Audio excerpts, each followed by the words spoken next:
Yes people, good morning, good afternoon, good evening to all of you. कैसे हैं सब लोग? होप सो आप सब लोग बहुत बढ़िया रहेंगे। मैं बता दूं, मैं भी बहुत अच्छा हूं। Good evening to all of you. चलिए, तो आज क्या पढ़ने वाले हैं? तो आज हम लोग सबसे पहले जो पढ़ने वाले हैं दैट इज आपको बुक में एक अपडेटेड रिटर्न करके कॉन्सेप्ट है जो पेंडिंग था, जो आज अपन पढ़ेंगे।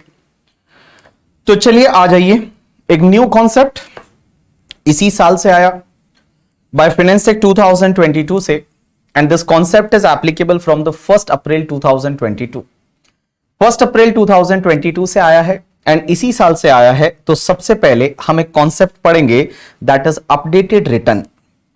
तो एक सेक्शन डाली गई लॉ में, सेक्शन 139 सब सेक्शन 8A करके, और 139 8A is related to the updated return. Updated return ये कॉन्सेप्ट ऐड किया गया, नई सेक्शन ऐड की गई by finance act 2022 and this is applicable from 1st April 2022। Means 1st April 2022 से ये सेक्शन लॉ में डाली गई। लॉ में ये सेक्शन डालने के पीछे का रीजन क्या है, पीछे का लॉजिक क्या है?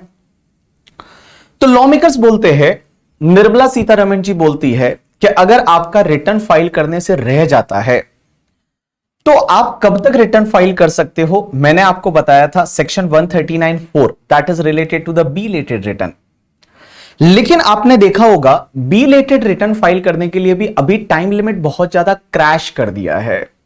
टाइम लिमिट है वो बहुत ही कम मिलता है आपको बिलेटेड रिटर्न फाइल करने के लिए भी। जैसे मैं एक एग्जांपल लेता हूं कि मान लीजिए आपका प्रीवियस ईयर 21-22 कंप्लीट हुआ, तो प्रीवियस ईयर 21-22 जो था वो प्रीवियस ईयर 21-22 कंप्लीट हो गया। Suppose this is the previous year 21-22 last year. अब एक बात समझिए, प्रीवियस ईयर 21-22 के लिए that assessment year is 22-23 and आप रिटर्न कब तक फाइल कर सकते हैं? अगर मैं आपकी ड्यू डेट की बात करूं तो रिटर्न फाइलिंग की ड्यू डेट यहां पे रहती है सेक्शन 139(1) की, एंड 139(1) की ड्यू डेट नॉर्मली योर 31 जुलाई 2022, या फिर जिसकी ऑडिट वगैरह होती है 31 अक्टूबर 2022 और ट्रांसफर प्राइसिंग वालों के लिए 30 नवंबर 2022। ये आपका 139(1) का ड्यू डेट था। लेकिन एक बात समझिए, अगर आप 139(1) में रिटर्न फाइल नहीं कर पाते, जो आपकी नॉर्मल ड्यू डेट है, वो नॉर्मल ड्यू डेट तक आप रिटर्न फाइल नहीं कर सकते, नहीं कर पाए, तो आप बिलेटेड रिटर्न भी फाइल कर सकते हैं। लेकिन बेटा एक बात बताइए, बिलेटेड रिटर्न फाइल करने का आपका टाइम लिमिट क्या रहता है? तो जैसे मैंने बताया था, ये असेसमेंट ईयर एंड होगा 31 मार्च 2023, तो उस डेट से 3 मंथ पहले, उस डेट से 3 मंथ पहले, इट मींस 31 दिसंबर 2022, इस डेट तक आप 139(4) में रिटर्न फाइल कर सकते हैं। और अगर आपने इस डेट पे रिटर्न फाइल नहीं किया तो उसके बाद आप कभी रिटर्न फाइल नहीं कर सकते। अगर इस डेट पे आपने रिटर्न फाइल नहीं किया, मींस 139(4) में आपने रिटर्न फाइल नहीं किया 31 दिसंबर 2022 तक, तो उसके बाद में फिर आप प्रीवियस ईयर 21-22 का रिटर्न फाइल नहीं कर सकते, बिकॉज 139(4) बिलेटेड रिटर्न का टाइम लिमिट होता है that is 3 month before the end of the relevant assessment year. तो एक बात बताऊं, जो आपकी ड्यू डेट थी उस ड्यू डेट के बाद में बिलेटेड रिटर्न फाइल करने का ये जो आपको टाइम लिमिट मिलता है, अगर मैं नॉर्मल 139(1) में 31 जुलाई वालों के लिए बात करूं तो they are having only 5 month in the hand. August, सितंबर, अक्टूबर, नवंबर, दिसंबर, 5 मंथ। अगर मैं 31 अक्टूबर वालों की ऑडिट पार्टी कंपनीज की वगैरह बात करूं तो उस केस में they are having only 2 month in the hand that is नवंबर एंड दिसंबर। एंड अगर मैं ट्रांसफर प्राइसिंग वालों की बात करूं तो they are having only 1 month in the hand. तो सर अगर इस डेट तक हमने रिटर्न फाइल नहीं किया तो इसके बाद में क्या रिटर्न फाइल कर सकते हैं या नहीं? पहले लॉ में ऐसा कोई प्रोविजन नहीं था, पहले लॉ में ऐसा कोई भी प्रोविजन नहीं था। तो इस बार निर्मला सीतारमण जी ने लॉ में एक न्यू सेक्शन इंसर्ट की by finance act 2022 and that section is a 139(8)(A) करके। And 139(8)(A) talk about the updated return. एक कॉन्सेप्ट लाया गया अपडेटेड रिटर्न। अब क्वेश्चन यह आता है कि सर अपडेटेड रिटर्न का मतलब क्या? तो लॉ मेकर्स बोलते हैं कि अगर आपने यहां पे जो 139(4) का टाइम लिमिट था वहां पे आपने रिटर्न फाइल नहीं किया, 139(1) में आपने रिटर्न फाइल नहीं किया, तो अब आप 139(8) में रिटर्न फाइल कर सकते हैं with in 2 years from the end of the relevant assessment year. Means आपकी असेसमेंट ईयर कंप्लीट हो जाएगी, उसके बाद भी आप 24 मंथ तक मींस 2 years तक आप रिटर्न फाइल कर सकते हैं उस पर्टिकुलर ईयर का। आप बोलोगे मजा आ जाएगा उस केस में, तो क्योंकि एक बात बताइए, आपका असेसमेंट ईयर कंप्लीट हो गया, वो असेसमेंट ईयर कंप्लीट हुआ फॉर एन एग्जांपल यहां 31 मार्च 2023 को, तो यहां 31 मार्च 2023 को असेसमेंट ईयर कंप्लीट हुआ, तो यहां से आप 2 years ले लीजिए, इसका मतलब आप 31 मार्च 2025 तक अपना अपडेटेड रिटर्न फाइल कर सकते हैं अंडर सेक्शन 139(8)(a। मींस देखिए, आप अगर प्रीवियस ईयर 21-22 का रिटर्न फाइल करना आपका यहां पे रह गया, नहीं फाइल किया, आपने बिलेटेड रिटर्न भी फाइल नहीं किया, तो भी कोई दिक्कत नहीं है। आप 31 मार्च 2023 के बाद यहां आपका असेसमेंट ईयर एंड हो गया, इसके 2 years तक आप अपडेटेड रिटर्न फाइल कर सकते हैं, 2 years तक आप अपडेटेड रिटर्न फाइल कर सकते हैं। लेकिन क्वेश्चन यहां पे ये आता है, सर ये तो मजा आ जाएगा, कोई भी पर्सन है वो क्यों ही रिटर्न फाइल करेगा, सर कोई भी पर्सन है वो क्यों ही रिटर्न फाइल करेगा फिर टाइम पे या यहां तक, वो तो आराम से, क्योंकि अपने पास 24 मंथ है। तो आपको एक बात बताऊं, इतना इजी नहीं है। लॉ मेकर्स ने बोला कि अगर आप अपडेटेड रिटर्न फाइल करते हैं तो अपडेटेड रिटर्न आप 2 years में फाइल कर सकते हैं, लेकिन अगर मान लो आप यहां पे 1 year के अंदर अंदर अपडेटेड रिटर्न फाइल करना चाहते हैं, that is 1 year from the end of the relevant assessment year, means आप 31 मार्च 2024 इस डेट तक यहां पे अगर आप रिटर्न फाइल करते हैं ना, तो आपका जो भी टैक्स आएगा, मींस जो भी तुम्हारा टैक्स आएगा उस टैक्स में आप क्या करेंगे, सरचार्ज ऐड करेंगे, सरचार्ज के साथ आपका health and education cess add होगा, उसके साथ साथ में आपका इंटरेस्ट है वो इंटरेस्ट भी ऐड होगा। अब एक बात समझना, ये जितना आपका टोटल टैक्स आएगा ना, इसका 25% है, वो 25% आपको जो है वो एडिशनल इनकम टैक्स डिपार्टमेंट को भरना पड़ेगा। मींस आपको यहां पे एडिशनल इनकम टैक्स भरना पड़ेगा डिपार्टमेंट को, और कितना एडिशनल इनकम टैक्स रहेगा, 25% एडिशनल इनकम टैक्स।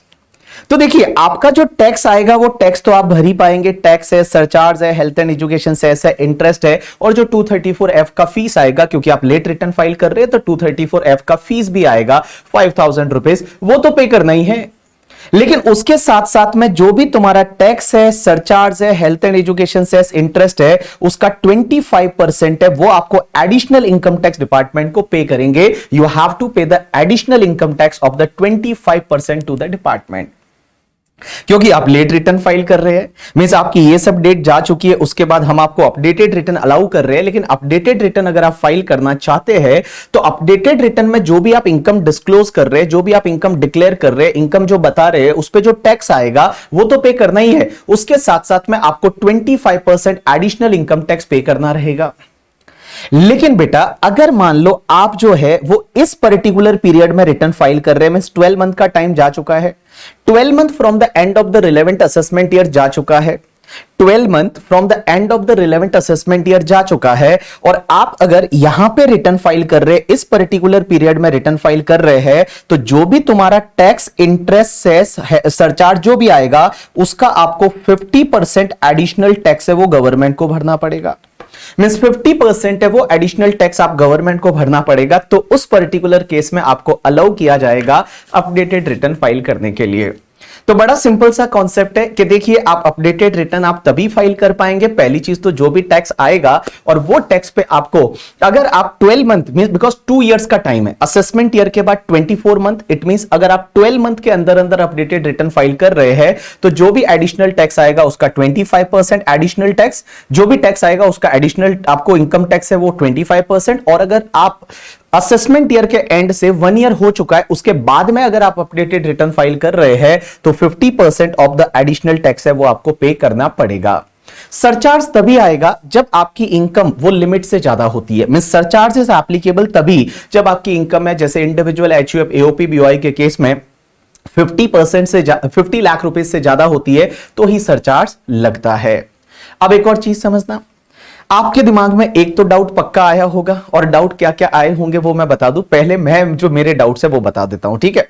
जो पहले जो है मैं एक्सप्लेन कर लेता हूं, उसके बाद में आपके जो जो डाउट आ रहे हैं वो डाउट मैं सब रिजॉल्व कर दूंगा, आप टेंशन बिल्कुल ना लीजिए करके, ठीक है। सर क्वेश्चन यहां पे ये आता है कि आप बोल रहे हैं कि आप अपडेटेड रिटर्न फाइल कर सकते हैं इस पर्टिकुलर 2 ईयर में। अगर आपने यहां तक रिटर्न फाइल नहीं किया, इस 2 इयर्स में आप अपडेटेड रिटर्न फाइल कर सकते हैं। लेकिन सर एक बात बताइए, अगर हमने यहां पे रिटर्न ऑलरेडी फाइल किया हुआ है तो भी क्या अपडेटेड रिटर्न फाइल कर सकते हैं या नहीं? मैं बताऊं, अगर आपने ऑलरेडी रिटर्न फाइल किया हुआ है, जैसे फॉर एन एग्जांपल आपने पहले रिटर्न 139(1) में फाइल किया हुआ है, या पहले रिटर्न आपने 139(4) में फाइल किया हुआ है, या फिर आपने रिवाइज रिटर्न किया हुआ है 139(5) में, क्वेश्चन ये आता है क्या आप अपडेटेड रिटर्न फाइल कर सकते हैं या नहीं? आंसर इज यस, आप कर सकते हैं। आप अपडेटेड रिटर्न कर सकते हैं, इसका मतलब इन सिंपल वर्ड, एक बात बताइए, पहले आपने कोई भी रिटर्न फाइल नहीं किया, अगर आपने कोई भी रिटर्न फाइल नहीं किया, सीधा आप 139(8) में रिटर्न फाइल करना चाहते हैं, अपडेटेड रिटर्न कर सकते हैं? आंसर इज यस, बिल्कुल कर सकते हैं। या फिर पहले आपने रिटर्न फाइल किया है अंडर सेक्शन 139(1) या 139(4) में, आप पहले रिटर्न फाइल किए हुए हैं और अब वापस आप एक नया रिटर्न अपडेटेड रिटर्न फाइल करना चाहते हैं, आप कर सकते हैं? आंसर इज यस, आप कर सकते हैं, इसमें कोई भी दिक्कत नहीं है। इन लोगों ने आपको अलाउ किया है कि आप अपडेटेड रिटर्न फाइल कर सकते हैं, भले आपने पहले रिटर्न फाइल किया है अंडर सेक्शन 139(1), 139(4) या 139(5) जैसे रिवाइज रिटर्न किया हुआ है, तो आप क्या करेंगे? अपडेटेड रिटर्न कर सकते हैं। आंसर इज यस, आप अपडेटेड रिटर्न कर सकते हैं। लेकिन एक और चीज समझना, एक और चीज समझना सर, एक चीज समझना, एक और चीज समझना सर, अपडेटेड रिटर्न कुछ कुछ केसेस में आप नहीं कर सकते। कौन कौन से केसेस में नहीं कर सकते? पहली चीज तो आप अपडेटेड रिटर्न में कभी भी आप लॉस नहीं बता सकते। अपडेटेड रिटर्न में आप लॉस नहीं बता सकते। क्या हम लॉस का अपडेटेड रिटर्न फाइल कर सकते हैं क्या? जैसे फॉर एन एग्जांपल आपने रिटर्न फाइल किया ही नहीं था और आप भूल गए थे, आपको लॉस हुआ था, तो क्या लॉसेस का आप अपडेटेड रिटर्न फाइल कर सकते हैं? आंसर इज नो, लॉसेस का आप अपडेटेड रिटर्न फाइल नहीं कर सकते। मींस कभी भी आप लॉसेस का अपडेटेड रिटर्न फाइल नहीं कर पाएंगे। दूसरी चीज, अब हुआ क्या, जैसे मान लो पहले मैंने रिटर्न फाइल किया था अंडर सेक्शन 139(1) और उसमें मैं लॉस बताया था। पहले 139(1) में रिटर्न फाइल हुआ था, उसमें मैंने लॉस बताया था। अब मैं 139(8) में रिटर्न फाइल करना चाहता हूं, तो क्या मैं अब इसमें लॉस बता सकता हूं क्या? जैसे पहले मैंने लॉस बताए थे for an example 10 lakh rupees, और अब उसी ईयर का मैं अपडेटेड रिटर्न फाइल करना चाहता हूं, और मैं क्या करना चाहता हूं, यहां पे for an example 2 lakh rupees के लॉस बताना चाहता हूं, क्या मैं फाइल कर सकता हूं? आंसर इज नो, आप नहीं कर सकते। Means updated return loss return नहीं हो सकता। अगर आपने पहले फाइल नहीं किया था करके, ठीक है, तो सीधा लॉस अपडेटेड रिटर्न में आप नहीं बता सकते। दूसरी चीज, अगर पहले जो है वो आपने लॉस डिक्लेयर किया था, तो आप अपडेटेड रिटर्न फाइल कर सकते हैं। जैसे 139(8) में आप अपडेटेड रिटर्न फाइल कर सकते हैं, बट यहां पे आपको मैंडेटरीली इनकम बतानी पड़ेगी। जैसे आप 5 लाख बता रहे हो, चलेगा, आप ये 5 लाख कर सकते हो, 5 लाख आप कर सकते हो, 5 लाख आप इनकम बता सकते हो। 5 लाख बता के आप अपडेटेड रिटर्न है वो अपडेटेड रिटर्न फाइल कर सकते हो, बट कभी भी आप लॉस नहीं बता सकते अपडेटेड रिटर्न में। अब एक और चीज समझना सर, एक बात बताइए, आप एक बात बताइए, जैसे मान लो फॉर एन एग्जांपल हमने पहले एक रिटर्न फाइल किया था जिसमें हमने 139(1) में रिटर्न फाइल किया था, और वहां पे हमारी net taxable income for an example 50 lakh थी। नेट टैक्सेबल इनकम है वो फॉर एन एग्जांपल आपके 50 लाख रुपीस थी। अब आपने क्या किया, आप 139(8) में अपडेटेड रिटर्न फाइल करना चाहते हैं, और 139(8) में आप अपनी नेट टैक्सेबल इनकम को डिक्रीज करके और 40 लाख करना चाहते हैं। क्या आप अपडेटेड रिटर्न फाइल कर सकते हैं? आंसर इज नहीं कर सकते। मींस आप कभी भी अपनी जो है, आप कभी भी अपनी इनकम को डिक्रीज नहीं कर सकते। अपडेटेड रिटर्न में आप कभी भी अपनी जो इनकम है उस इनकम को आप डिक्रीज नहीं कर सकते। पहले 139(1) में सपोज 50 लाख बताया था, तो 139(8) में आप 40 लाख नहीं बता सकते, लेकिन 139(8) में फॉर एन एग्जांपल आप जो है क्या यहां पे 70 लाख बता सकते हैं? आंसर इज यस, यहां 70 लाख आप इनकम को कर सकते हैं, बट कभी भी कम नहीं कर सकते। चलिए एक और चीज समझना सर, एक बात बताइए, तीसरा पॉइंट, जैसे मान लो आपने पहले रिटर्न फाइल किया ही नहीं था, आप रिटर्न फाइल करना भूल गए थे, रिटर्न आपने फाइल किया ही नहीं था, अब आपका बड़ा टीडीएस कटा हुआ था। तो आपका बहुत टीडीएस टीसीएस कटा हुआ था, तो आपने सोचा यार अपन तो भूल गए थे रिटर्न फाइल करना, तो क्या आप अपडेटेड रिटर्न फाइल करके रिफंड क्लेम कर सकते हैं क्या? Answer is no. आप अपडेटेड रिटर्न में कोई भी रिफंड क्लेम नहीं कर सकते। आप जो है वो अपडेटेड रिटर्न में कभी भी आप रिटर्न फाइल है, सॉरी रिफंड है, वो रिफंड क्लेम नहीं कर सकते। अपडेटेड रिटर्न में आपको कभी भी रिफंड नहीं मिलेगा। अगर रिफंड का केस है तो आप अपडेटेड रिटर्न है वो आप फाइल नहीं कर सकते। It is not allowed when you are claiming the refund. आप रिफंड क्लेम नहीं कर सकते इन द अपडेटेड रिटर्न।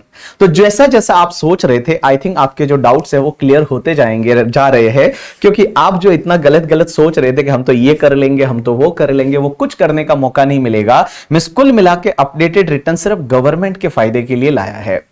क्या आप गवर्नमेंट को कुछ ना कुछ फायदा देना चाहते हैं, गवर्नमेंट को कुछ ना कुछ फायदा देना चाहते हैं, तो उस पर्टिकुलर केस में ही आप अपडेटेड रिटर्न फाइल कर सकते हैं। अब एक और चीज समझना, अगर किसी भी ईयर में मान लो सर्च हो जाता है, किसी भी ईयर में आपका सर्च हो जाता है, सर्च का मतलब रेड हो गई। अब एक बात समझिए, सर्च हो गया तो लोग क्या कोशिश करेंगे कि जैसे ही रेड हो जाती है, रेड में कुछ चीजें मिली, वो फटाफट पिछले साल का अपडेटेड रिटर्न फाइल कर देंगे। लॉ मेकर्स बोलते हैं नहीं, अगर आपकी सर्च हो गई तो सर्च के केस में आप अब अपडेटेड रिटर्न फाइल नहीं कर सकते। जिस ईयर में सर्च हुई है उस ईयर का एज वेल एज उसके पिछले जितने भी ईयर्स है जिसके लिए टाइम लिमिट अपडेटेड रिटर्न की है, उस ईयर का आप अपडेटेड रिटर्न फाइल नहीं कर सकते।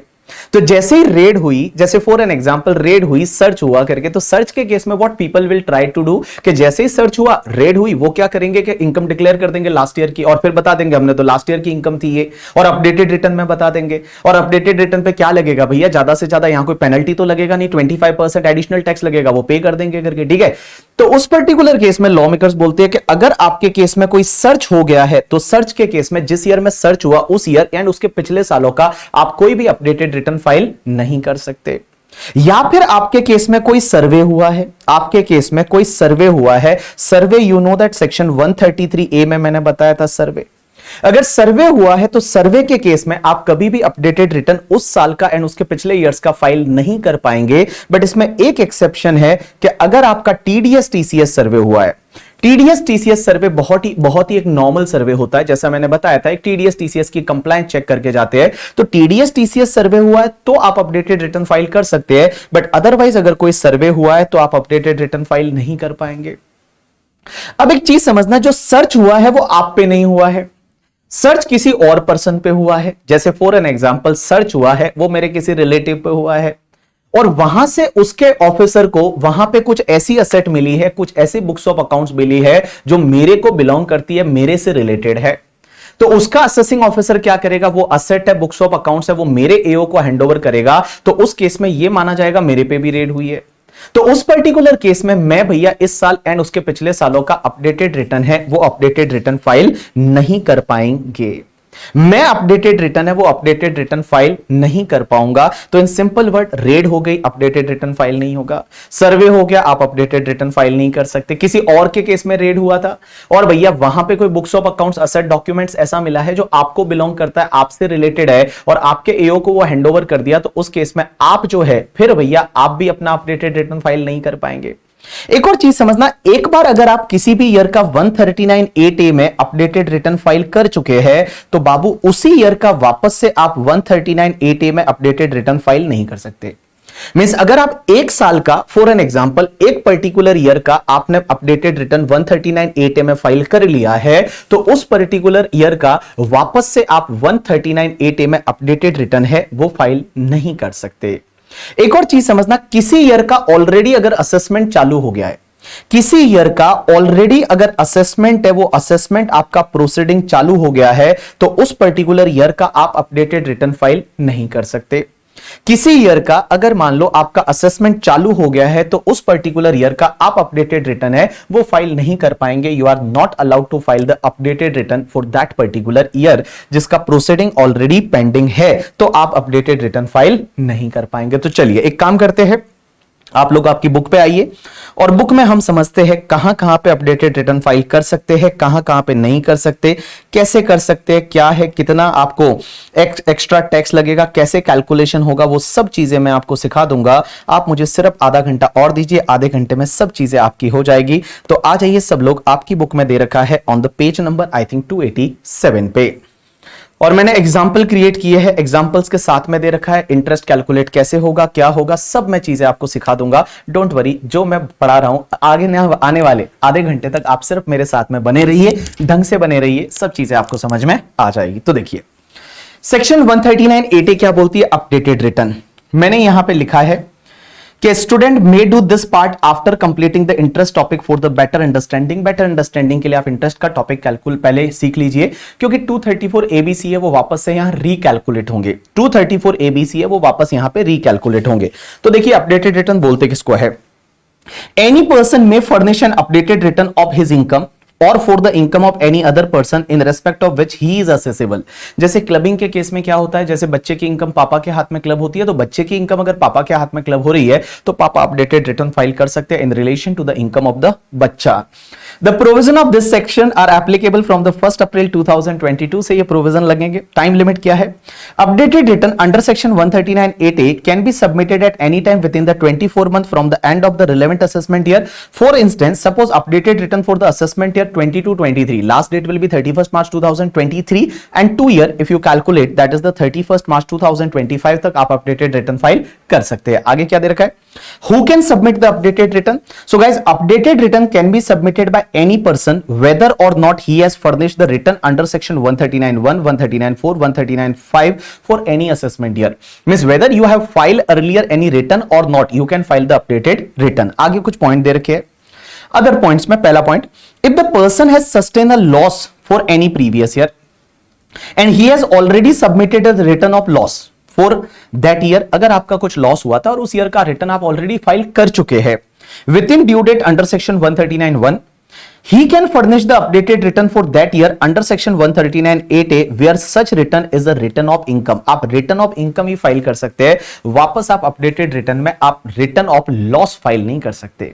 आप रिटर्न ऑफ लॉस है वो आप फाइल नहीं कर सकते। आगे क्या दे रखा है, अब एक और चीज समझना, if as a result of submitting updated return under section 139(8)(a) the quantum of carry forward of loss or unabsorbed depreciation or MAT AMT credit is to be reduced for any subsequent year, then the updated return shall be furnished for each such subsequent year also।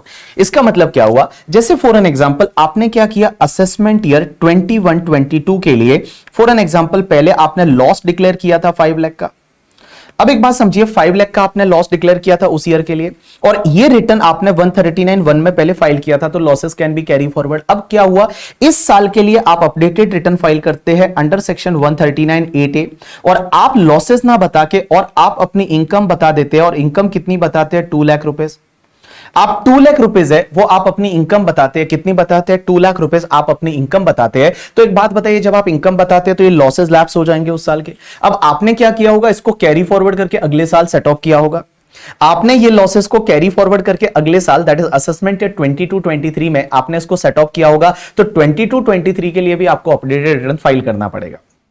तो 22-23 के लिए भी आपको updated return है वो आपको file करना पड़ेगा। तो यहां पे इन्होंने वही बोला है कि अगर अपडेटेड रिटर्न की वजह से किसी ईयर का जो लॉसेस कैरी फॉरवर्ड हुआ था, अनअब्सॉर्ब्ड डेप्रिसिएशन कैरी फॉरवर्ड हुआ था, MAT AMT credit carry forward हुआ था, उसमें अगर कुछ चेंज हुआ है तो वो सबसीक्वेंट ईयर के लिए भी आपको अपडेटेड रिटर्न है वो फाइल करना पड़ेगा करके। ठीक है, चलिए उसके बाद when updated return can not be submitted, कुछ ऐसे केसेस है जहां पे आप अपडेटेड रिटर्न फाइल नहीं कर सकते। कहां पे, if the following cases updated return cannot be submitted। पहला, if updated return is a return of the loss, अगर लॉस का रिटर्न है updated return तो आप फाइल नहीं कर सकते। दूसरा, if updated return has the effect of decreasing the total tax liability, आपकी updated return में टैक्स लाइबिलिटी डिक्रीज हो रही है। Determine on the basis of return furnish under section 139(1), 4 और 5, मतलब पहले जो टैक्स लाइबिलिटी थी उसको डिक्रीज करा रहे हैं अंडर अपडेटेड रिटर्न, या फिर updated return is a result in the refund, आप रिफंड ले रहे हैं अपडेटेड रिटर्न में, या increasing the refund due on the basis of return furnish under section 139(4)(5) of such person for that relevant assessment year. Means updated return में आप कुछ फायदा नहीं ले सकते। उसके बाद a person shall not be eligible to furnish the updated return. कुछ लोग ऐसे हैं जो अपडेटेड रिटर्न फाइल नहीं कर पाएंगे। कौन कौन से? पहला, किसी भी पर्सन के केस में if search has been initiated under section 132 or books of accounts, other document or any asset are requisitioned under section 132A in case of such person। या तो किसी पे रेड हो गई थी या फिर रेड किसी और पर्सन पे हुई थी, मतलब किसी और अथॉरिटी ने किया था, जैसे फेमा ने, election commission and all, and income tax department वाले उससे रिक्वेजिनेट करते हैं, उससे रिक्वेस्ट करके और आपकी बुक्स ऑफ अकाउंट्स डॉक्यूमेंट्स मंगाते हैं अंडर सेक्शन 132A। तो अगर आपके ऊपर 132 में रेड हुई है या रिक्वेजिशन हुआ है तो आप अपडेटेड रिटर्न फाइल नहीं कर सकते। या फिर survey has been conducted under section 133A but other than TDS TCS survey of that section in case of such person. या फिर notice has been issued to the effect that any money, bullion, jewellery और valuable article and things seized और requisitioned in case of any other person belongs to such person.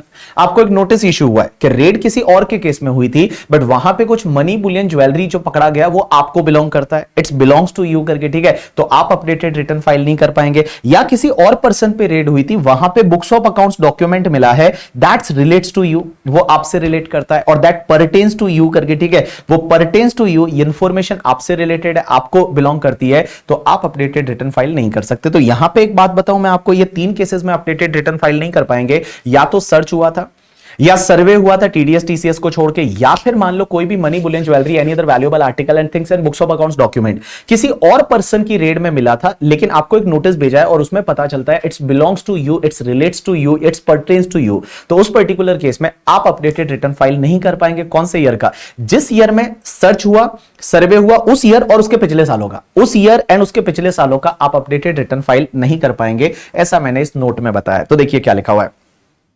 The provision is for the assessment year relevant to the previous year in which search is initiated। जिस year में red चालू हुई थी उस year में, या सर्वे is conducted और requisition is made and any preceding such assessment year, उससे पुराने वाले असेसमेंट ईयर उसका भी आप अपडेटेड रिटर्न फाइल नहीं कर पाएंगे। For the instance suppose search is initiated on the 10 मई 2025। एक बात बताइए, 10 मई 2025 मतलब आपका प्रीवियस ईयर 25-26 हुआ, प्रीवियस ईयर है वो 25-26 हुआ, असेसमेंट ईयर कौन सा है? 26-27। तो आप असेसमेंट ईयर 26-27 एंड उसके पिछले जितने भी ईयर है, जैसे असेसमेंट ईयर 25-24, सॉरी 25-26, 24-25, 23-24, उनके लिए भी आप अपडेटेड रिटर्न फाइल नहीं कर सकते। तो देखिए, then updated return cannot be submitted for the assessment year 26-27 and any preceding assessment year। अब एक और चीज समझना, इन केसेस में भी आप अपडेटेड रिटर्न फाइल नहीं कर सकते। कहां कहां पे? तो देखिए, no updated return shall be furnished by any person for the relevant assessment year where an updated return has been furnished by him under section 139(8)(a) of for that relevant assessment year। Means आपने एक बार already 139(8)(a) में updated return file कर लिया, तो उसी year का वापस से आप अपडेटेड रिटर्न फाइल नहीं कर सकते। या फिर any proceeding for assessment or reassessment or recomputation or revision of income is pending or has been completed for the relevant assessment year in his case। या तो उस ईयर का आपका कोई असेसमेंट पेंडिंग है, मींस असेसमेंट चालू हो गया, जैसे स्क्रूटनी कब चालू होता है? 143(2) का नोटिस आता है, 147 है वो मैं आपको पढ़ाना बाकी है, वो कब चालू होगा? जब आपको 148 का नोटिस आएगा करके, ठीक है। तो कुल मिला के आपका असेसमेंट या तो पेंडिंग है या उस साल का असेसमेंट कंप्लीट हो गया है, तो उस पर्टिकुलर ईयर के लिए आप अपडेटेड रिटर्न फाइल नहीं कर सकते। सी पॉइंट क्या बोलता है? The AO has information, AO के पास इंफॉर्मेशन थी और इंफॉर्मेशन उसको कहां से मिली है? देखिए, इन respect of such person for the relevant assessment year, जिस ईयर का वो अपडेटेड रिटर्न फाइल करना चाहता है उस ईयर से रिलेटेड इंफॉर्मेशन थी एओ के पास। In his position under the prevention of the money laundering act 2002, means money laundering act 2002 है, उसमें कुछ इंफॉर्मेशन एओ के पास आई। या black money, undisclosed foreign income and asset and imposition of tax act 2015, black money act में कोई information AO के पास आई।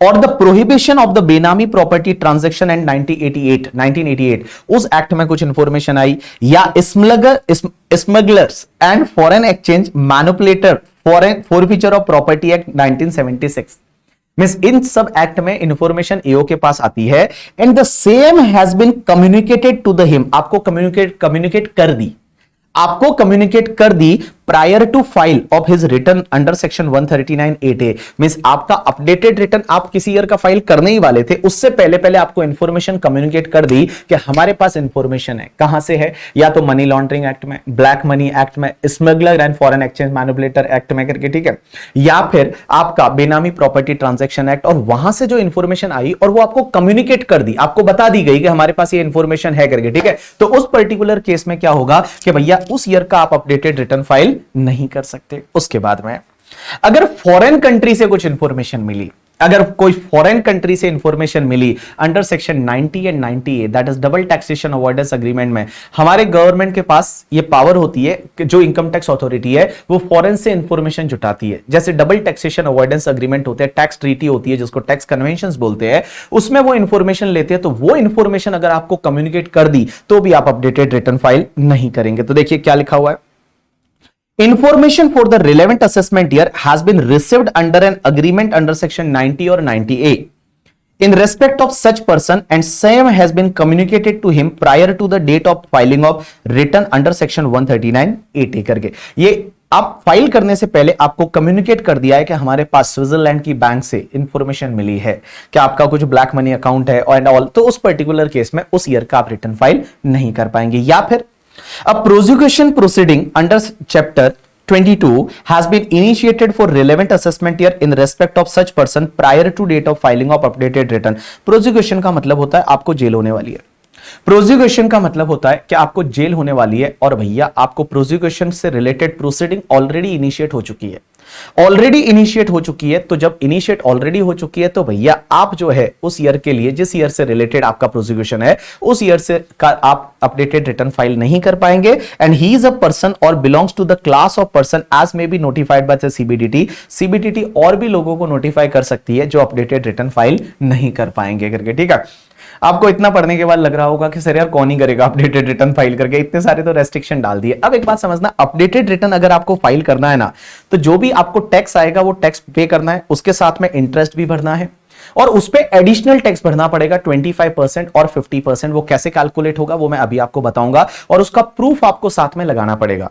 उसका प्रूफ है, वो प्रूफ आपको साथ में लगाना पड़ेगा, तभी आप अपडेटेड रिटर्न फाइल कर सकते हैं। तो देखिए क्या लिखा हुआ है, updated return to be accompanied by the proof of payment of tax and additional income tax। तो updated return cannot be submitted unless it is accompanied by the proof of payment of the tax under section 140B, that is tax as well as the additional income tax आपको पे करना पड़ता है। अब ये calculate कैसे करते हैं वो मैंने यहां पे सिखाया हुआ है। तो देखिए सबसे पहले how to calculate the tax on the updated return. Updated return पे आप टैक्स कैलकुलेट कैसे करेंगे, तो इसमें दो पार्ट है।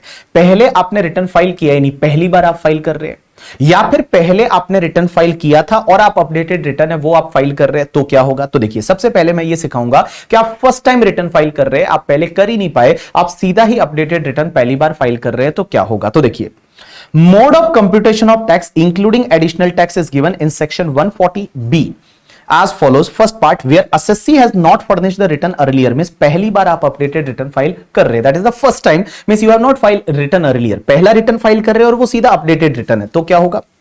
Where no return of income under section 139(1) or 4 has been furnished by assessee, he shall be before furnishing the updated return under section 139(8)A is liable to pay the tax due together with the interest and fees payable under any provision of the act for the delay in furnishing the return and any default or delay in payment of advance tax along with the payment of additional tax, the net tax payable shall be computed after considering the following। Sir हम पहली बार return file कर रहे हैं लेकिन हमारा sir कोई TDS TCS पहले कटा हुआ है, क्या उसका क्रेडिट देंगे। आंसर इज बिल्कुल देंगे, जो आपका टीडीएस टीसीएस कटा है उसका क्रेडिट देंगे हम।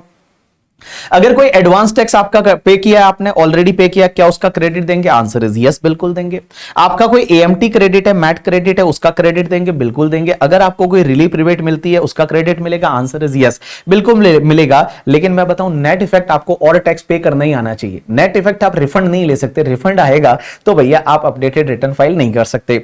सच updated return shall also be accompanied by the proof of payment of such tax additional tax and interest and fees under section 234F। चलिए एक काम करते हैं, प्रैक्टिकल क्वेश्चन देखते हैं, उससे आपके मन में क्लैरिटी है वो क्लैरिटी आएगी। चलो पहले मैं आपको कंप्यूटेशन ऑफ एडिशनल टैक्स वाला पार्ट बता देता हूं। तो अगले पेज पे मैंने दे रखा ऑन द पेज नंबर 290, देखिए computation of additional tax. Additional tax कैसे निकालते हैं, तो additional tax payable at the time of the furnishing of updated return calculated as follows. If the updated return is furnished after expiry of the time available under section 139(4)(5), जो आपका time limit था उसके बाद आपने updated return file किया है करके, ठीक है, but before completion of the 12 month from the end of the relevant assessment year, means 12 महीने के अंदर अंदर, तो 25% of aggregate of tax plus surcharge health and education cess and interest as computed above. तो आपका जो टैक्स आएगा plus surcharge अगर लगता है तो health and education cess plus interest, उसका 25% आपको एडिशनल पे करना है। एंड आप 12 मंथ के बाद बट विद इन 24 मंथ कर रहे हैं तो 50% ऑफ द एग्रीगेट टैक्स है वो आपका एडिशनल टैक्स हो जाएगा। चलिए एक काम करते हैं, सीधा क्वेश्चन पे चलते हैं। अगले पेज पे मैंने एक क्वेश्चन दे रखा है, एग्जाम्पल नंबर 1। देखिए इंटरेस्ट कैसे कैलकुलेट होगा, क्या होगा, वो सब चीजें हम यहां पे सीखेंगे। तो देखिए क्या लिखा हुआ है, example number 1। Mr. BB, 33 years, is a resident individual. So I am a resident individual. He does not submit his return of income for the assessment year 21-22. तो assessment year 21-22 का मैंने रिटर्न फाइल नहीं किया। अगर updated return file करना है तो मैं कब तक कर सकता हूं, 31 मार्च 2024 तक कर सकता हूं, 2 years from the end of the relevant assessment year. Income tax department not initiated any proceeding for the assessment year 21-22. He intend to submit the return of income for the assessment year 21-22 under section 139(8)(a). तो 139(8)(a) में वो return file करना चाहता है और my birthday that is 10 दिसंबर 2022। तो मैंने उस साल का रिटर्न फाइल नहीं किया था 21-22 का। मैं क्या चाहता हूं, 10 दिसंबर 2022 को अपना रिटर्न फाइल करना चाहता हूं, अपडेटेड रिटर्न। क्योंकि एक बात बताइए, मेरा ड्यू डेट तो जा चुका होगा। ड्यू डेट कब होता है, 21-22 के लिए ड्यू डेट आपका 31 दिसंबर 2021 रहा होगा, तो वो 139(4) का तो जा चुका है ऑलरेडी। अपडेटेड रिटर्न आप 31 मार्च 2024 तक फाइल कर सकते हैं। आप फाइल करना चाहते हैं 10 दिसंबर 2022 को। तो देखिए क्या दे रखा है, the following information is available. Total income declare कर रहा हूं मैं 45,15,000। मेरा एडवांस टैक्स मैंने पे किया था 1 जनवरी 2021 को। क्योंकि एक बात बताइए, असेसमेंट ईयर 21-22 इसका मतलब प्रीवियस ईयर 2021 रहेगा। तो 2021 में I have paid the advance tax of 3 lakh rupees. उसके बाद मेरा TDS TCS as per 26(a)(s) TDS कटा हुआ है वो 70,000 है। Due date of the filing of return under section 139(1) जो मेरा 31 जुलाई 2021 था। Mister B B wants to know whether or not updated return can be submitted and tax liability which is required to pay assume he has not opted the section 115 BAC। तो आपको बताना है कि क्या अपडेटेड रिटर्न फाइल कर सकते हैं, नहीं, आंसर इज यस कर सकते हैं। ठीक है, पहले रिटर्न फाइल नहीं किया, 2 इयर्स का टाइम गया नहीं, अभी तो 1 ईयर के अंदर अंदर ही कर रहे हैं। बिकॉज आप एक बात समझिए, 31 मार्च 2023 तक अगर आप करोगे तो वो तो 1 ईयर के अंदर अंदर तो 25% ऑफ एडिशनल टैक्स आएगा। चलिए तो हम कैसे कैलकुलेट करेंगे, सबसे पहले ले लीजिए income as per the updated return that is the 45,15,000।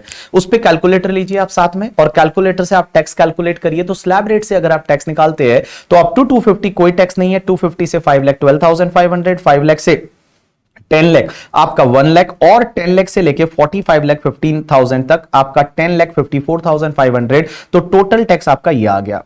क्या सरचार्ज लगेगा, आंसर इज नो, सरचार्ज नहीं लगेगा। क्यों नहीं लगेगा सरचार्ज, बिकॉज आपका यहां पे इनकम जो है वो 50 लाख से ज्यादा नहीं है, सरचार्ज नहीं लगेगा। हेल्थ एंड एजुकेशन सेस लगेगा, answer is yes, health and education cess लगेगा। तो here it's comes to the 12,13,680 है, वो आपका नेट टैक्स आ जाएगा, tax as per the return. अब एक बात समझिए, जो आपका टीडीएस टीसीएस है उसका क्रेडिट मिलेगा, आंसर इज यस। तो आपका टीडीएस टीसीएस 70,000 है, उसका क्रेडिट ले लीजिए। आपने जो एडवांस टैक्स पे किया था, और ये एडवांस टैक्स आपने कौन सी डेट को पे किया था, आपको पता है, मैंने एडवांस टैक्स 1 जनवरी 2021 को पे किया था। 1 जनवरी 21 को मैंने एडवांस टैक्स पे किया था कि बिकॉज प्रीवियस ईयर 2021 था। तो ये भी क्रेडिट ले लीजिए। अब आपके पास टैक्स कितना पे करना आता है, 8,43,680 आ रहा है। अब एक चीज समझिए, 234 एबीसी के इंटरेस्ट वापस से कैलकुलेट होंगे। अब आप ये समझेंगे कि भाई 234 एबीसी के इंटरेस्ट है वो यहां पे वापस से कैलकुलेट होंगे। अब 234 ए, क्योंकि वापस से क्या एक बार भी कैलकुलेट नहीं हुए, तो पहला रिटर्न फाइल कर रहे हो तो 234 एबीसी के रिटर्न इंटरेस्ट है वो कैलकुलेट होंगे। 234 ए का इंटरेस्ट किस लिए लगता है कि अगर आपने लेट रिटर्न फाइल किया, तो रिटर्न लेट फाइल कर रहे हो, ऑब्वियसली लेट फाइल कर रहे हो। आपकी ड्यू डेट क्या थी, 31 जुलाई 2021 थी, और आप तो रिटर्न फाइल कर रहे हो 10 दिसंबर 2022 में, तो आप ऐसे भी लेट रिटर्न फाइल कर रहे हो। तो जो भी टैक्स पेबल आता है eight the time of filing of return, तो टैक्स पेबल आ रहा है eight the time of filing of return 8,43,680। तो 8,43,680 है, वो आप ले लीजिए। इस पे आपको कैलकुलेट करना है तो 8,43,600, बिकॉज मैंने आपको बताया जब भी इंटरेस्ट कैलकुलेट करते हैं इन इनकम टैक्स हमेशा राउंडेड ऑफ करना है इन द लोएस्ट 100 में। मिस आपको लोएस्ट वाले 100 में जाना है, 100 के ऊपर का फ्रैक्शन है वो आपको छोड़ देना है। तो यहां पे 843,600 मल्टीप्लाई बाय 1%, मल्टीप्लाई इंटरेस्ट कब से लगेगा, आपका रिटर्न फाइलिंग का ओरिजिनल ड्यू डेट क्या था, ओरिजिनल ड्यू डेट था दैट वाज 31 जुलाई 2021, वहां से लेके मींस 1 अगस्त 2021 से लेके और अब आप रिटर्न कब फाइल कर रहे हैं 10 दिसंबर 2022 तक, तो वहां तक आपको इंटरेस्ट लगेगा 1% पर मंथ और पार्ट ऑफ द मंथ की रेट से। दूसरा 234B का इंटरेस्ट किस लिए लगता है, शॉर्ट पेमेंट और not payment of advance tax. तो एक बात बताइए, आपको एडवांस टैक्स कितना भरना चाहिए अपडेटेड रिटर्न के हिसाब से 12,13,680 माइनस 70,000, बट आपने पे कितना किया है 3 लाख। तो मैं बताऊं 843,680 का आपका short payment of advance tax है, तो 843,680 पे आपको ये इंटरेस्ट लगेगा 1% पर मंथ और पार्ट ऑफ द मंथ। और एक बात बताइए कब से लगता है, 1 अप्रैल ऑफ असेसमेंट ईयर से, 1 अप्रैल ऑफ असेसमेंट ईयर से लगता है। और कब तक लगेगा, ये लगेगा जब आप रिटर्न फाइल कर रहे हो तब तक, और उस दिन जिस दिन आप टैक्स पे कर रहे हो। I assume that you have paid the taxes on the 10 December 2022 only, तो 1 अप्रैल 2021 से लेके और टिल 10 दिसंबर 2022 तक आपको ये इंटरेस्ट लगेगा।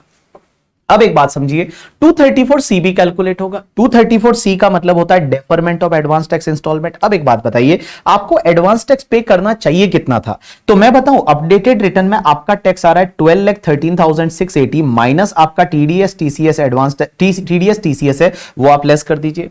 तो यहां पे अगर मैं टीडीएस टीसीएस लेस कर देता हूं तो देखिए मेरे पास बैलेंस कितना बचता है, मेरे पास कैलकुलेटर है नहीं, तो यहां पे आपका आई थिंक 11,43,680 बचेगा। तो 11,43,680 है, इतना आपके पास बचता है, इतना एडवांस टैक्स आपको पे करना चाहिए था। पहली इंस्टॉलमेंट में आपको 15% करना चाहिए, तो देखिए पहली इंस्टॉलमेंट में तो आपने किया ही नहीं, आपने तो एडवांस टैक्स कब पे किया है 3 लाख, 3 लाख भी पे किया है वो आपने 1 जनवरी 2021 को, मींस आपने 4th इंस्टॉलमेंट में पे किया है। तो आपने 4th इंस्टॉलमेंट में पे किया है, तो एक बात बताइए पहली इंस्टॉलमेंट में आपको 11,43,680 का 15% की रेट से एडवांस टैक्स पे करना था, आपने नहीं किया तो इस पे 3 मंथ का इंटरेस्ट ले लीजिए। दूसरी इंस्टॉलमेंट में 45% आपने नहीं किया, इस पे 3 मंथ का इंटरेस्ट ले लीजिए। तीसरी इंस्टॉलमेंट में 75% नहीं किया, आप 3 मंथ का इंटरेस्ट लीजिए। एंड 4th इंस्टॉलमेंट में आपको पूरा करना था 100%, उसमें से आपने 3 लाख किया, तो जितना भी बैलेंस बचा उस पे आप 1 मंथ का इंटरेस्ट ले लीजिए। ये आपका इंटरेस्ट आया 234C का, ये तुम्हारा इंटरेस्ट आया 234C का जो है वो आपका इंटरेस्ट आया करके, ठीक है। अब एक बात समझना, ये 234C का इंटरेस्ट आ गया आपके पास में। अब इसके साथ साथ में आपको लेट फाइलिंग का फीस भी लगेगा, और लेट फाइलिंग का फीस 234F का लगेगा 5,000 रुपया। तो 5,000 रुपया जो है वो आप fees for the late filing of return है वो आप पे करेंगे, तो 5,000 रुपीज ये आ जाएगा। तो आपका टोटल टैक्स है, इंटरेस्ट है, फीस है, ये वाला अमाउंट आ गया। अब आपको एडिशनल टैक्स भरना पड़ेगा 25%। व्हाई?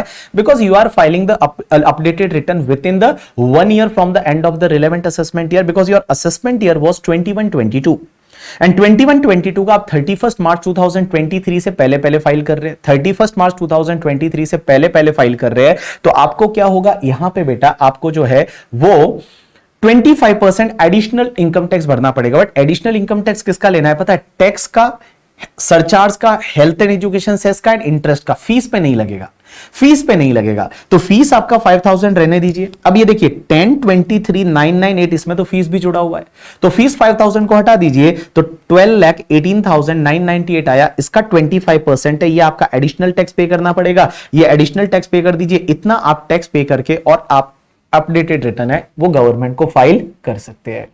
इतना जो है वो आप अपडेटेड रिटर्न है वो फाइल कर सकते हैं करके, ठीक है। अब एक बात बताऊं, मैं इंस्टीट्यूट ने ऐसे क्वेश्चन नहीं दिए, इंस्टीट्यूट ने सिर्फ एक क्वेश्चन दिया है अपने स्टडी मैट में, और वो क्वेश्चन ये है कि क्या एक डेट दे रखी है, एक में है असेसमेंट चल रहा है, एक में है कि आप इस डेट को अपडेटेड रिटर्न फाइल करना चाहता है तो कर सकता है नहीं, इस डेट को करना चाहता है तो कर सकता है नहीं। इतना सिर्फ इंस्टीट्यूट ने दे रखा है। ये मैंने जस्ट आपके लिए बनाया है क्वेश्चन करके, जिससे कि आपको थोड़ा चीजें समझ में आए और एग्जैक्टली ये कैलकुलेट कैसे होगा। अब एक और बात समझना, एक में एडवांस क्वेश्चन और है जो दूसरा क्वेश्चन है, ये लिटिल बिट एडवांस है, ये आप याद नहीं भी रखोगे, एग्जामिनेशन पर्सपेक्टिव तो चल जाएगा, बिकॉज एग्जामिनर जब पहली बार ये कॉन्सेप्ट आया है तो सीधा ही ऐसा क्वेश्चन नहीं देगा करके, ये सेकंड तो नहीं दे सकता, फर्स्ट वाला जो है वो आप एक बार याद रख सकते हो, हाईएस्ट वो उतना दे सकता है। सेकेंड एग्जाम्पल क्या है पता है, इसमें मैंने ये एग्जाम्पल बनाया है कि एक बार आपने अपना रिटर्न पहले फाइल कर दिया था और अब आप अपडेटेड रिटर्न फाइल करना चाहते हैं, तो क्या होगा, कैसे करेंगे, कैसे टैक्स का कैलकुलेशन होगा, कैसे इंटरेस्ट का कैलकुलेशन होगा, कैसे आपका सरचार्ज का कैलकुलेशन होगा, कैसे एडिशनल इनकम टैक्स का कैलकुलेशन होगा, तो वो मैंने यहां पे बताया हुआ है सेकंड एग्जांपल में। चलिए एक काम करते हैं, धीरे धीरे धीरे अपन सेकंड एग्जांपल सीखते हैं और आप समझने की कोशिश करिएगा, because second example advance level का है थोड़ा, और अगर आप एग्जामिनेशन पर्सपेक्टिव इसको एक बार आप ऊपर वाले को इतना करके ऊपर वाला भी चले जाएंगे तो आपका काम बन जाएगा। चलिए एग्जाम्पल नंबर 2 देखिए क्या लिखा हुआ है। मिस्टर हरी 47 ईयर्स की एज है, he is a resident individual. अब for the assessment year 21-22 he submit the return of income under section 139(4) on the 20th December 2021। तो इसने एक बार 139(4) में रिटर्न फाइल कर रहा है। 139(4) बिकॉज असेसमेंट ईयर बाबू 21-22 के लिए आप 31 दिसंबर 2021 तक रिटर्न फाइल कर सकते हैं 139(4) में, तो 20 दिसंबर 2021 को ये फाइल कर रहा है अंडर सेक्शन 139(4) में।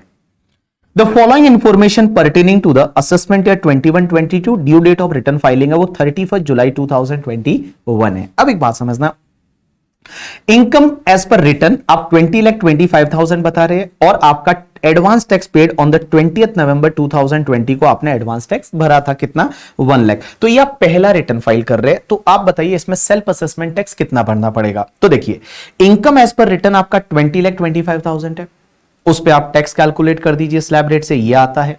उसके साथ में आप जो है ये इंटरेस्ट का कैलकुलेशन देखिए, आप एक काम करिए यहां एग्जांपल नंबर 2 जो है सिर्फ ये इंटरेस्ट का कैलकुलेशन, ये तो मैंने पहले आपको करा रखा है, तो वही आप इंटरेस्ट का कैलकुलेशन सिर्फ देख लीजिए आप करके, ठीक है। और इंटरेस्ट का कैलकुलेशन देख के मुझे बता दीजिए यहां तक आपका कोई सही है या नहीं। एग्जांपल नंबर 2, एग्जांपल 3 के कंटिन्यूशन में कराऊंगा कि एक बार आपने 139(4) में रिटर्न फाइल कर दिया और अब आपका मूड है कि अपडेटेड रिटर्न फाइल करने का, तो कैसे होगा करके, ठीक है। तो चलिए एक बार आप यहां तक देखिए, मैं आपको 1-2 मिनट का टाइम देता हूं, मैं पानी पी लेता हूं, तब तक आप एग्जांपल नंबर 2 को एक बार कैलकुलेटर से चेक कर लीजिए। मैं भी कैलकुलेटर लेके आता हूं।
चलिए डन। चलिए एक चीज जो आपको पता चली कि यहाँ में से टीडीएस टीसीएस तो आपने ऊपर तो दिया ही नहीं है, बट यहाँ पे टीडीएस टीसीएस भी आपने लेस किया है। तो एक बात समझना, tax as per return TDS TCS 1,30,000 है, ये मैंने लेस किया है। तो आप यहाँ पे क्वेश्चन में लिख लीजिए, जहां आपने एडवांस टैक्स लिखा है उसके पास में आप क्वेश्चन में लिख लीजिए यहाँ पे टीडीएस टीसीएस 1,30,000। आप क्वेश्चन में लिख लीजिए टीडीएस टीसीएस 1,30,000। तो चलिए पहले आपका टीडीएस टीसीएस डिडक्ट हुआ था 1,30,000।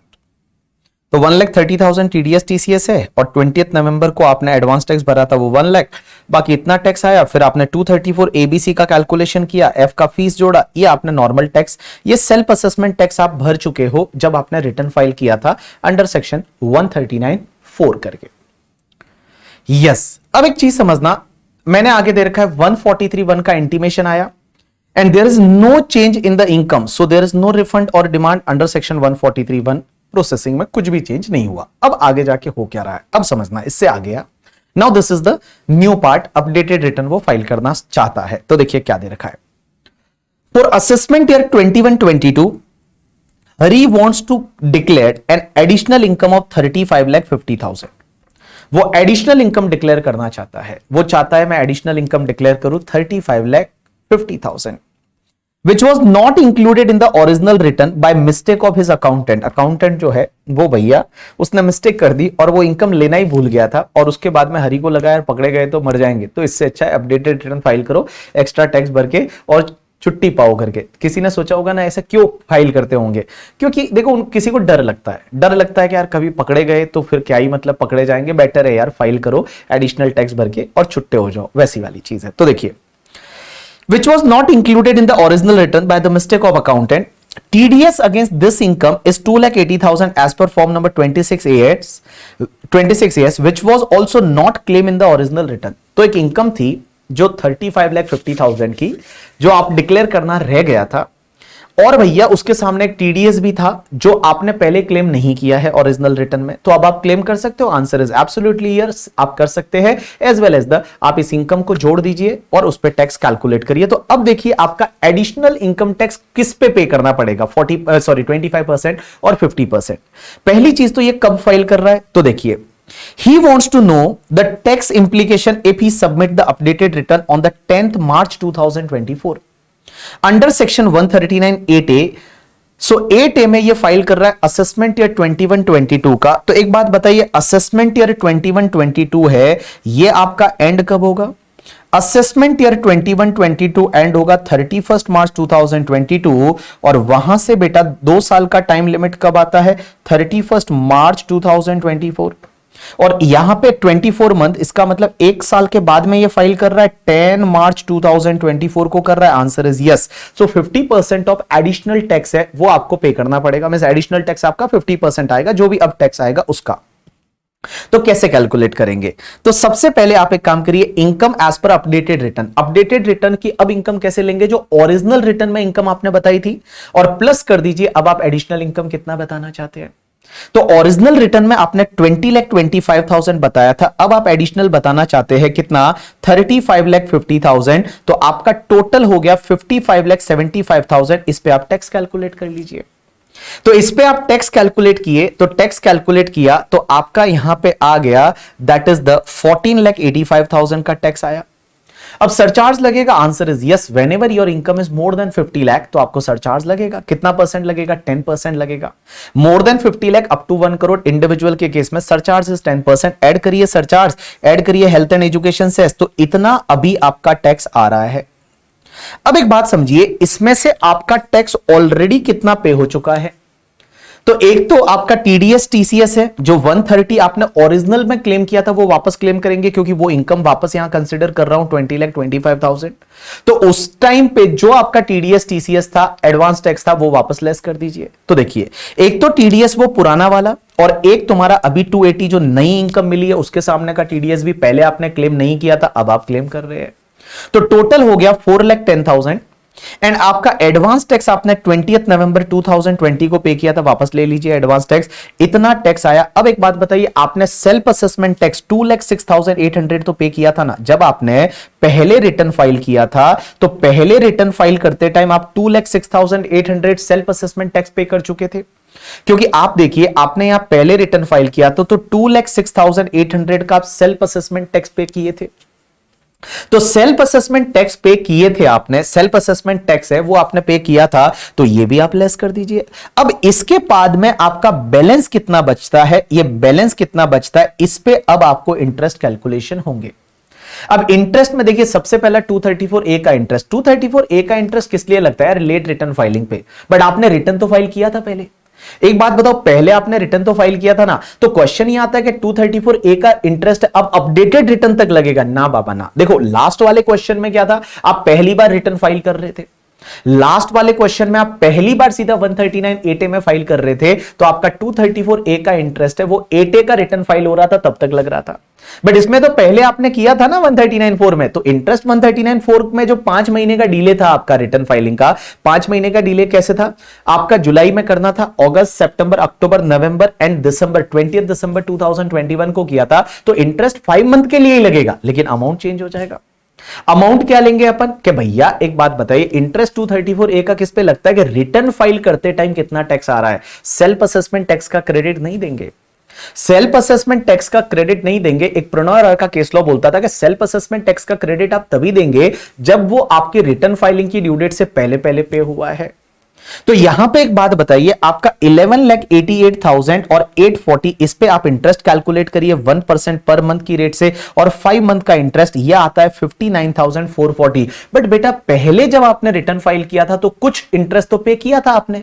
भाई एक बात बताइए, जब आपने पहले रिटर्न फाइल किया था तो पहले रिटर्न फाइल करते टाइम मैंने 10,340 का इंटरेस्ट पे किया था, अरे उसका तो क्रेडिट दो मुझे। भाई उतना इंटरेस्ट तो मैं पहले पे कर चुका हूं, तो 10,340 का क्रेडिट ले लीजिए। आंसर इज यस, 10,340 का आप क्रेडिट ले लीजिए, एडिशनल 49,100 का टैक्स आप अभी भर दीजिए। दूसरा 234B का इंटरेस्ट, 234B का इंटरेस्ट किस पे लगता है, short payment of advance tax पे।